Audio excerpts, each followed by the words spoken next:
Today, we are in Tel Aviv State University, one of the 7 universities in Georgia where UNICEF supported the establishment of child rights centers.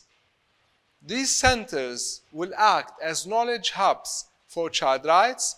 They will promote children's rights, and they will contribute to evidence generating regarding the situation of children in Georgia.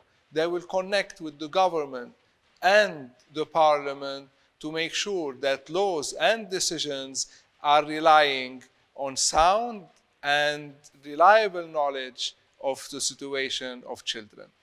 Our topic for today is the right to participation. It is also one of the 4 general principles of the Convention on the Rights of the Child, the CRC.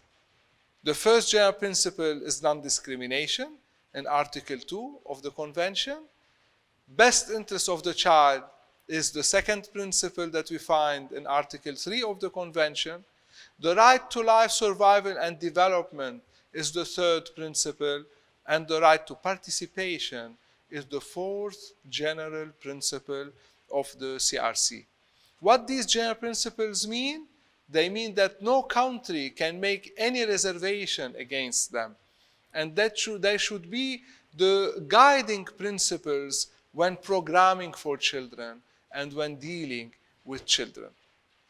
When we read Article 12 of the CRC, we will not find the right of the child to participation, but we will find the right of the child for the views of the child to be respected. The views of the child to be respected in all administrative and legislative procedures affecting the lives of children. And this is extremely important. So Article 12, by stipulating respect for the views of the child, established the main pillar for children's participation. But in order to better understand this right to participation, we have to read and understand Articles 13 to 17 as well. Article 13, which is the freedom of thought. Article 14, which is the freedom of conscience and religion. Article 15, the freedom to assembly. And Article 16, the right to privacy of every child.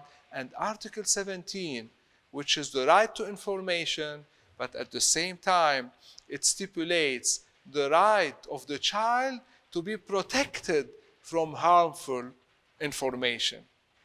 So if we combine Article 12 with Articles 13 to 17, we will understand very well what the right to participation of every child is and why the right to participation is one of the 4 general principles of the Convention. I would say Articles 13 to 17 constitute the right to empowerment of every child, the right of every child to be empowered by the family, by the school, by the society.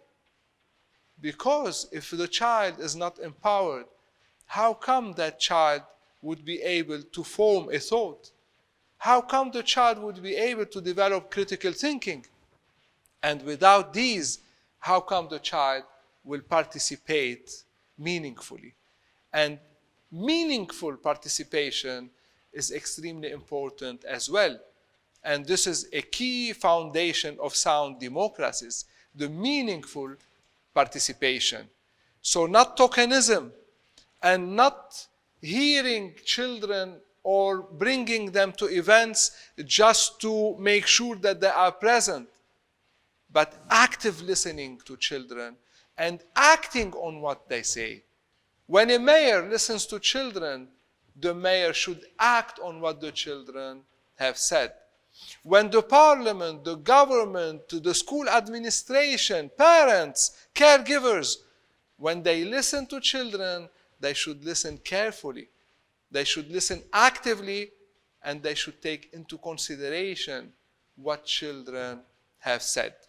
And this is where the right to empowerment, mainly in Articles 13 to 17, combined with Article 12, which is the respect of the views of the child, together they constitute the right to participation. And the right to participation, as a general principle, is key to understand democracy and to have sound democratic practices in any society. Because democracy means non-violent conflict resolution. It also means good governance, rule of law, respecting others, respecting the views of others, being tolerant to others, respecting the desires of others, and also remembering that our freedom finishes when the freedom of others starts. That's why the Convention on the Rights of the Child, the CRC, is a key instrument to establish sound democracies, but also to establish peaceful societies. And these two components, democracy, freedom, peace, are main goals of the United Nations organization based on the UN Charter adopted in 1945 in San Francisco. In 1998, I was giving lectures on child rights at Columbia University in New York. And when I spoke about participation, I said something that I always mention, which is, if you don't listen to your children when they are young, don't expect them when they are adolescents to come to you and share their concerns and their problems. I felt that a lady felt uncomfortable. Her name was Maria. And in the evening, I found an email from her saying, "Today I understood why my 16-year-old daughter who committed suicide never asked me for help."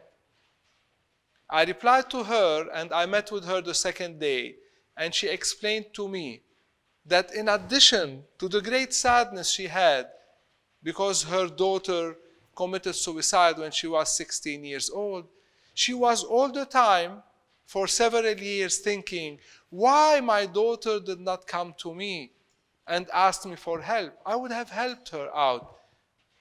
But then she said that she understood that because she was not giving quality time to her daughter, she was not listening to her actively, she understood that her daughter did not come to her, did not ask for help, because she was not used to that. And it's very important for every one of us, with our children, with our students, with the children in the society, for whom and with whom we work for a better society, to listen to them actively and to start participating with them through listening and through dialogue from very, very early age. The Greek philosopher Plato said that children should get very good education, should learn music, should practice sports, but he said they should not participate and express their views in the society before the age of 18, because this is when they become mature. And this kills the theory, the modern theory of participation. And that's why we say that participation starts very early and at all stages of life. But the Convention on the Rights of the Child acknowledges also in Article 12 that this grows with the age and maturity of the child. But many people deny children the right to participation because they say that they cannot make decisions. They cannot make decisions on behalf of the family. They cannot decide on the curriculum. They cannot decide what the city should have in terms of projects. But this is not true. This is false. Children should participate in various forms, starting from listening to them to dialogue, showing respect all the time, and with age and maturity, they will be able to make decisions more and more and to contribute more actively to the society. As a summary, I would say that the principle of participation is key to child rights, but also is key in human rights and is key to establishing democratic societies. When children learn how to express their views in a non-violent way, when they learn to respect the views of others through respecting their views as well, when children learn how to resolve conflicts in a non-violent way, they would be learning how to contribute to a peaceful society. And this is one of the core objectives of human rights. In this, the Convention on the Rights of the Child connects extremely well with the Universal Declaration of Human Rights adopted on 10 December 1948. It also connects to other instruments, international law instruments, and this has to be translated very well in national legislations. All state parties to the Convention on the Rights of the Child who ratified the Convention should respect and should promote and should empower children to be able to participate fully in the family, at school, and in the society. This is how we implement meaningfully the Convention. This is how we contribute to the empowerment of the society through the empowerment of every child. This is how we make education much more beneficial to every child when teachers respect the right of children to participate, and the learning operation becomes a much better experience for children, for teachers, and for the school management. I strongly recommend everyone who is listening to this talk about participation to read Article 12 and the following articles from 13 to 17, but also the whole convention, to better understand the right to participation and to make sure that practical tools are activated for every child to be able to participate in all what affect the life of the child, legislatively, administratively, and also in the family, at school, and in the society.